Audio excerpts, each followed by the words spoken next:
que tu nous as fait la grâce de pouvoir se réunir encore dans ta maison pour la cause de Jésus.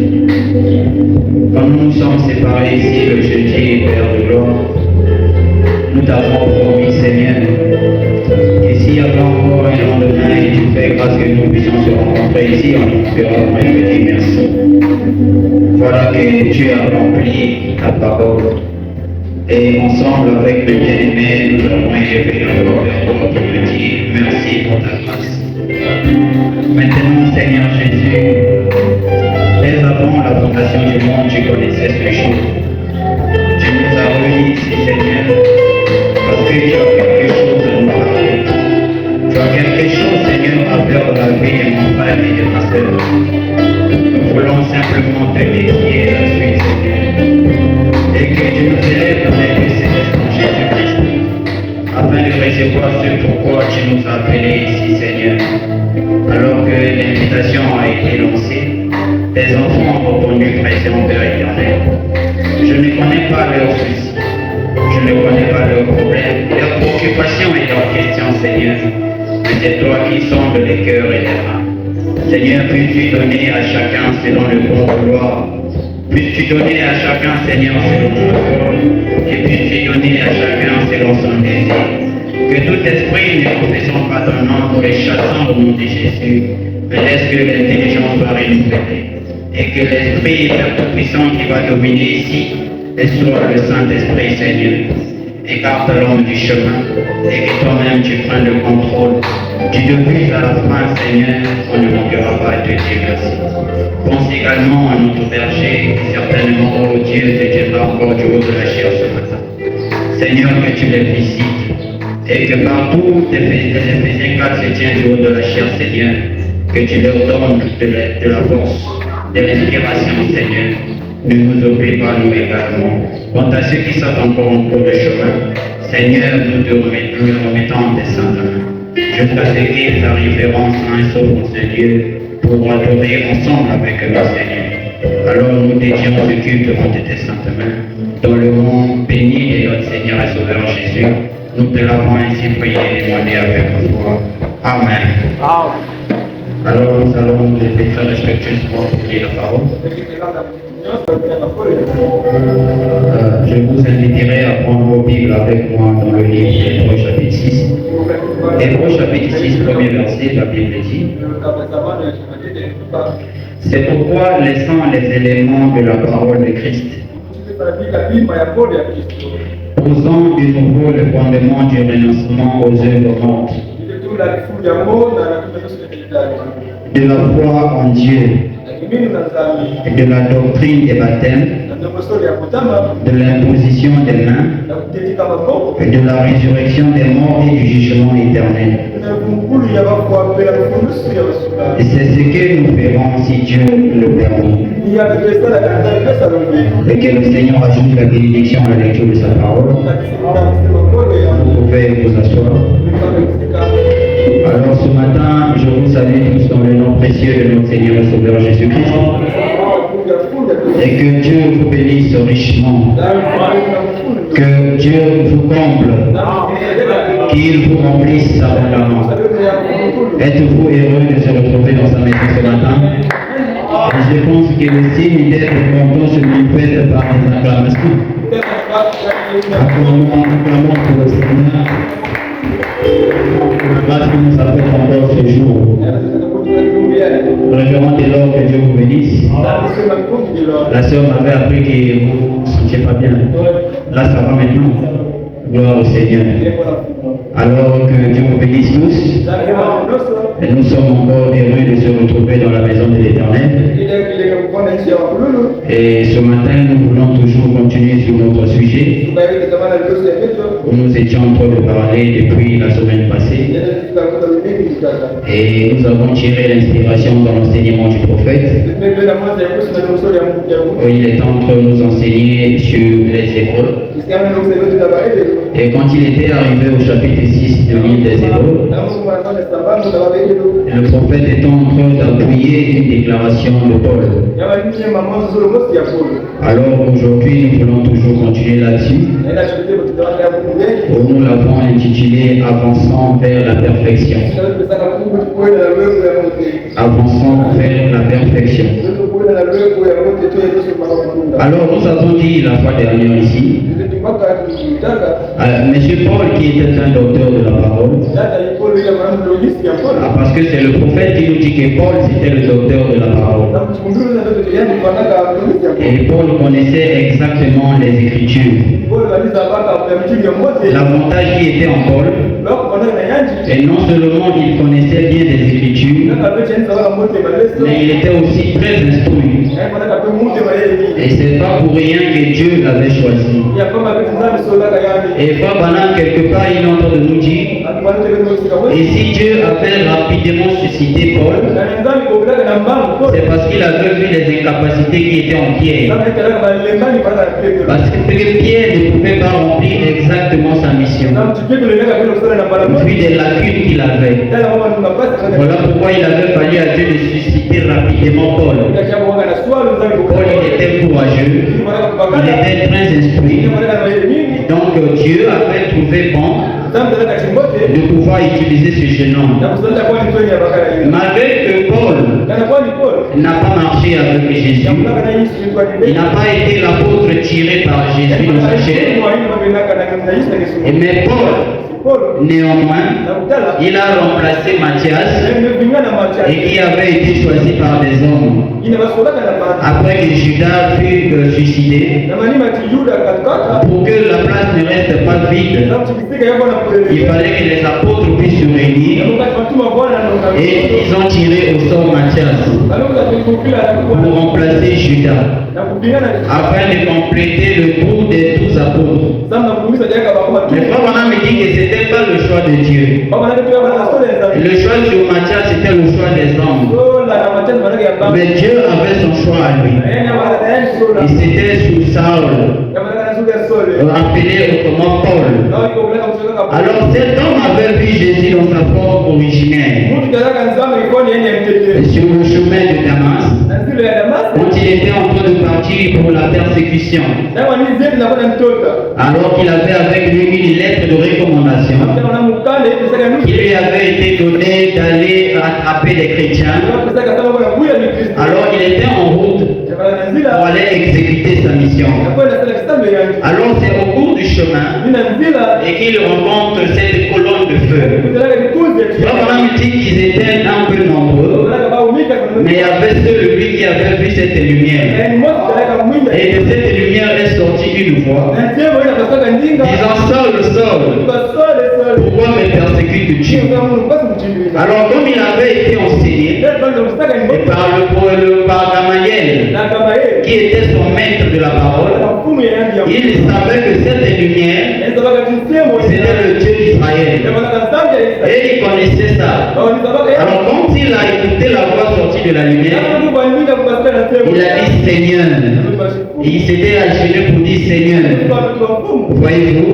Alors quand il continua dans la discussion, et de cette lumière sortie là-bas, je suis Jésus que tu persécutes. Alors Paul était un peu troublé. Et quand il a quitté de là, c'est là où il était parti vers le prophète. Et l'homme de Dieu que Dieu lui avait institué, et d'aller vers lui pour qu'il puisse prier pour lui. Et de là, la Bible nous dit que les écailles furent tombées de ses yeux. Et il avait maintenant une vision claire. Frère me dit, quand il a fait ces expériences, il ne s'est pas mis directement à prêcher. Parce que cela le surpassait. Il essayait d'abord de retirer 3 ans et demi en Arabie pour aller étudier les Écritures, pour aller sonder les Écritures et pour voir exactement qu'est-ce qui ne va pas. Dans quel jour il était en train de vivre? Est-ce que ce qu'il avait vu c'était la réalité? Alors c'est pendant les 3 ans d'études et de consécration et que Dieu se révéla personnellement à lui. C'est à ce moment-là, quand il a fini son étude, quand il revient à Jérusalem, et c'est là où il commence Alors quand Paul a commencé à prêcher, il n'avait rencontré aucun des apôtres. Il ne les connaissait même pas. Et le prophète dit qu'il a prêché pendant 14 ans. Sans pourtant rencontrer aucun des prophètes et aucun des apôtres. C'est à la 14e année et qu'il vient rencontrer un des apôtres. Mais malgré cela, la prédication de Paul et la prédication des apôtres se concordaient toujours. Malgré qu'ils ne se connaissaient pas, ils ne se sont jamais vus, mais leur prédication avait tous un seul lien. C'est ce qui faisait que celui qui était en Paul était le même qui était aux apôtres. Voyez-vous mes frères, dans le même Dieu qui utilisait Paul, c'est le même Dieu qui utilisait les apôtres. Voyez, mais Paul avait eu une particularité par rapport aux 11 autres apôtres. Le prophète nous dit, et Paul était le plus grand parmi tous ces apôtres au terme de révélation prophétique. Malgré que Paul n'a pas marché avec Jésus, mais en termes de révélation, Paul était plus révélé que tous ces apôtres. À tel point qu'aujourd'hui, si nous parlons de la nouvelle alliance, dans le Nouveau Testament, le prophète dit que Paul en est le garant. Parce que c'est Paul, si vous remarquez dans le Nouveau Testament, c'est lui qui en a écrit plus de livres. Et Paul a écrit plus de 11 livres dans le Nouveau Testament. Donc on a dit qu'il est incontournable. Et il dira que Paul est le modèle de tous les serviteurs de Dieu. Et en ce temps, Paul est le modèle des serviteurs, le modèle des prédicateurs. Il dit, nous n'aurons peut-être pas le même niveau prophétique que Paul, mais il dit Paul est la base. Ce n'est pas pour rien quand Paul fait la déclaration que même si un ange du ciel venait vous annoncer autre chose que ce que moi Paul je vous ai dit, qu'il soit maudit. Et le prophète n'a pas renié cela, il n'a pas balayé cela, mais il a confirmé la déclaration de Paul. Et parce qu'il savait la place que Paul prenait, et il savait sur quoi Paul se reposait. Donc quand le prophète est venu, il nous a pas dit autre chose, mais il nous a exactement répété Paul. Ce n'est pas pour rien, nous avons dit la fois dernière, et que le prophète avait son modèle Paul. Vous voyez, il dit si c'est de Paul entre, les miens entreront aussi. Et c'est pour dire que la façon de prêcher le prophète, il a copié chez Paul. Et c'était Paul qui était le garant. Alors comme il a vu le leader faire un bon travail, et que Dieu a recueilli les siens, il a dit que comme j'ai suivi le même chemin, et donc il est confiant que les siens entreront également.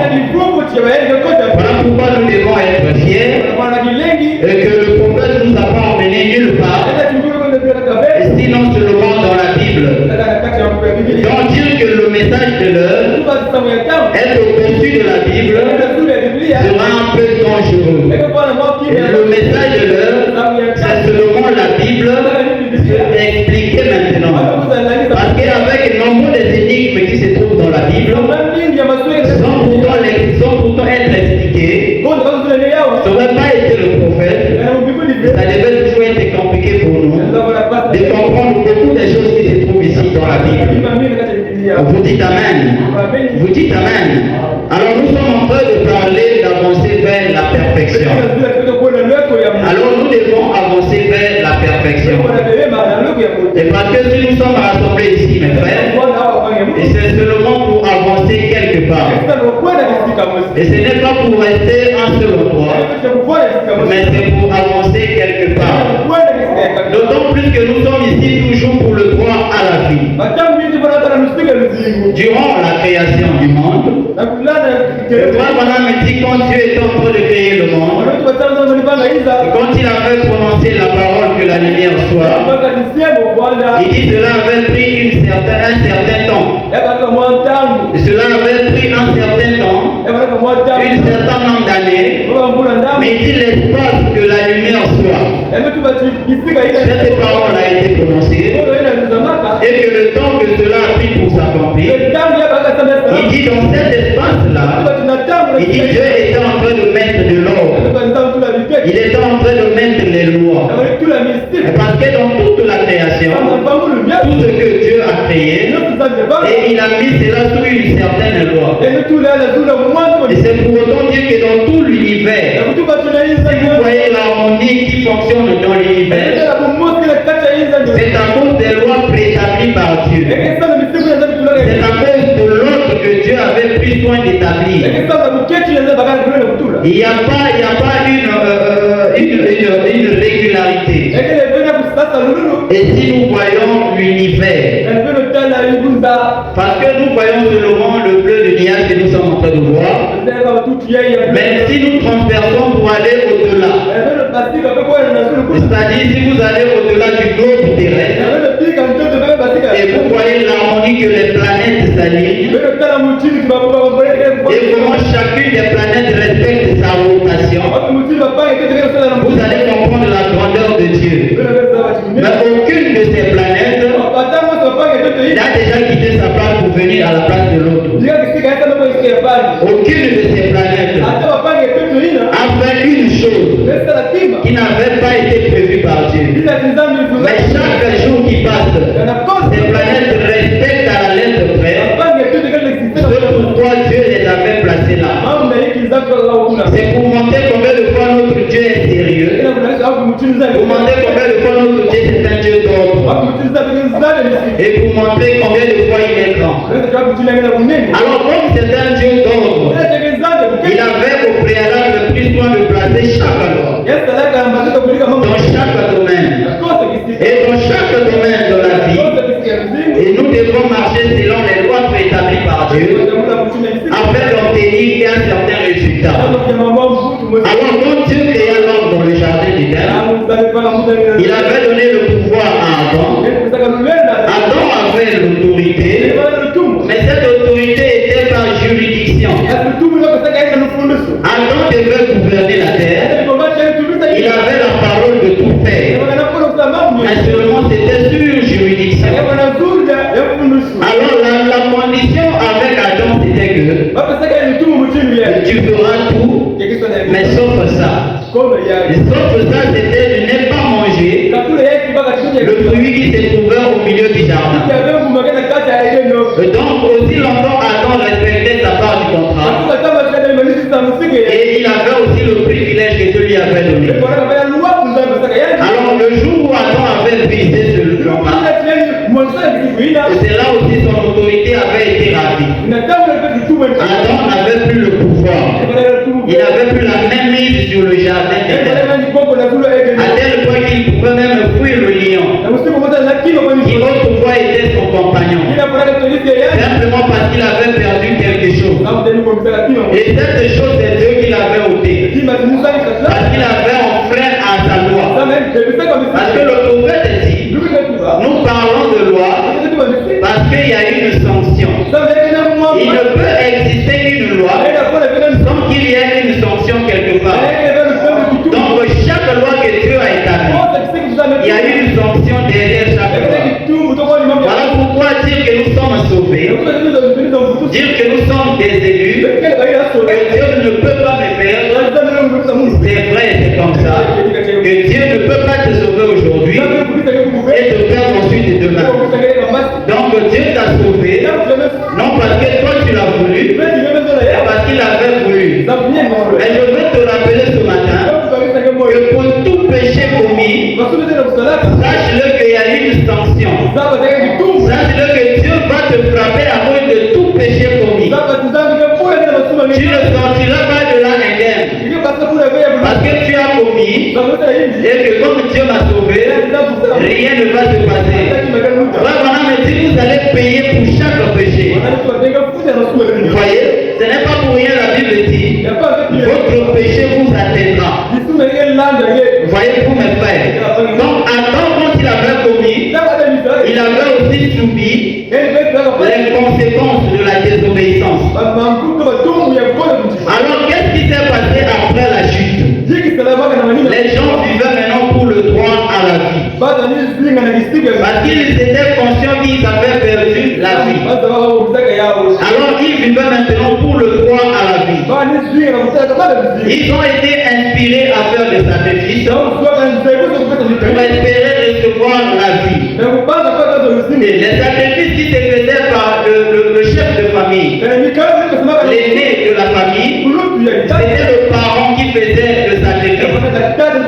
Et jusqu'à ce que quand Moïse vient, et c'est là où s'établit le sacerdoce lévitique. Ce n'était plus le chef de la famille qui devait faire le sacrifice, mais c'était maintenant les descendants d'Aaron. C'était maintenant le sacerdoce d'Aaron, le sacerdoce lévitique, qui était simplement réservé aux Lévites. Donc, si tu devais faire un sacrifice, c'était maintenant à un Lévite de pouvoir le faire à ta place. Voyez-vous, tout ce qu'ils étaient en train de faire, c'était toujours pour le droit à la vie. Parce qu'ils étaient conscients qu'en eux, il y avait quelque chose qui manquait. Vous voyez, le prophète dit que c'était la préfiguration de quelque chose de meilleur qui devait venir. Alors que c'était juste un substitut qui mourrait à la place du coupable. Mais ce n'était pas le véritable. Et parce que le sang des agneaux et le sang de ces boucs et des taureaux ne pouvaient pas laver le pécheur, ne pouvaient pas ôter le péché. Parce que le sang animal est de loin inférieur au sang humain. Et comme le sang des animaux ne pouvait pas ôter carrément le péché, ce qui faisait que quand le sacrificateur entrait dans le lieu très saint avec le péché de tout le peuple et faire l'expiation, le prophète dit quand il ressortait, ils avaient toujours le même désir de commettre encore. Pourquoi ils avaient toujours le même désir? Parce qu'en réalité la racine n'était pas ôtée. Parce que c'était pas possible. Alors durant tout ce temps, c'était correct pour eux. C'était une foi que Dieu avait pourvu. Néanmoins, c'était par ce canal-là et que Dieu parlait et que Dieu les exauçait. Et parce que c'était la recommandation de Dieu. C'est ce qu'il avait dit à Moïse. Donc eux, ils exécutaient ce que Dieu avait fait. Mais malgré cela, cela ne pouvait pas amener l'adorateur à la perfection. Mais Dieu, dans sa pensée, il savait que ce que je leur ai demandé de faire ne pouvait pas emmener l'adorateur à la perfection. Mais néanmoins, dans ces jours-là, c'était valable. Alors la Bible tout entière, le prophète dit c'est la pensée manifestée ou la pensée exprimée de Dieu. Mais j'aimerais vous dire un secret, mes frères. Et ce secret-là est sacré et puissant. Que cette Bible qui est la pensée manifestée de Dieu, la pensée exprimée de Dieu, mais il y avait une arrière-pensée. Parce que derrière la pensée, il y a une arrière-pensée. Les Anglais appellent cela le back mind. C'est-à-dire c'est l'arrière-pensée qui est votre véritable pensée. Voyez-vous? Donc ce qui était caché à tous ces hommes, c'était l'arrière-pensée de Dieu. C'est-à-dire le mobile qui animait Dieu de faire toutes ces choses. Alors c'était caché aux humains. C'était même caché à ce prophète. Mais Dieu, durant les âges, tout ce qu'il était en train de faire, il avait un objectif. Et il avait un but derrière tout ce qu'il était en train de faire. Et c'est bien que tout ce monde-là ne connaissait rien. Vous voyez, c'est seulement en ce temps de la fin que le prophète vient pour nous révéler l'arrière-pensée de Dieu.